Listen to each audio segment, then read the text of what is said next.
পাখির বক্সে ফোটা প্রত্যেকটা বাচ্চাকেই বাঁচিয়ে রাখার একটা কার্যকরী উপায় আমি আপনাদের সাথে আজকে শেয়ার করব, যেটা আমি কিন্তু করি এবং আলহামদুলিল্লাহ এটা থেকে ভালো একটা প্রোগ্রেস আমি পেয়ে থাকি এবং এটা খুবই কার্যকরী একটা উপায়। তো সেটাই আপনাদের সাথে শেয়ার করব। হয় না এরকম যে আপনার পাখি, ধরেন আপনার 2 জোড়া পাখি আছে, সেই পাখিটা 5টা করে 10টা বাচ্চা ফুটিয়েছে। এখন দেখা যায় 2 দিন 3 দিন পর একটা বাচ্চা মারা যায়, বা এরও পরে অনেক সময় পাখির বাচ্চাগুলো মারা যায়।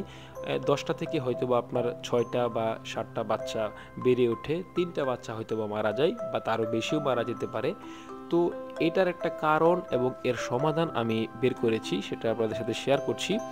সেটা হচ্ছে, আমার যে পাখির বাচ্চাগুলো ফোটে, আমি এদেরকে ছোট থেকেই বক্সে 4টা 5টা বাচ্চা ফুটলে আমি অবশ্যই দিনে 2বার থেকে 3বার হ্যান্ড ফিডটা করাই।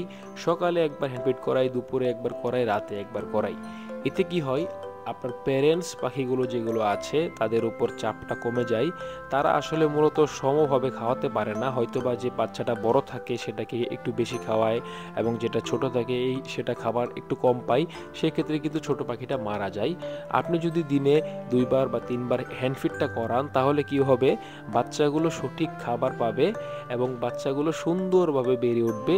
আবার যে প্যারেন্টস পাখিগুলো আছে সেগুলো কিন্তু একটু রিল্যাক্সে তাদের বাচ্চাদের বড় করতে পারবে, তাদের উপর চাপটা কম পড়বে। পরবর্তী ব্রিডিংয়ে এরা কিন্তু ভালো রেজাল্ট করতে পারবে। তাই আপনারা অবশ্যই এই যে একটা পদ্ধতি আছে এটা ফলো করার চেষ্টা করবেন, তাহলে ইনশাল্লাহ আপনিও একজন সফল খামারি হতে পারবেন এবং আপনার পাখির যতগুলো বাচ্চাই ফুটুক, আল্লাহ যদি তাদের হায়াত দিয়ে থাকে, অবশ্যই এই বাচ্চাগুলো বেড়ে উঠবে ইনশাআল্লাহ।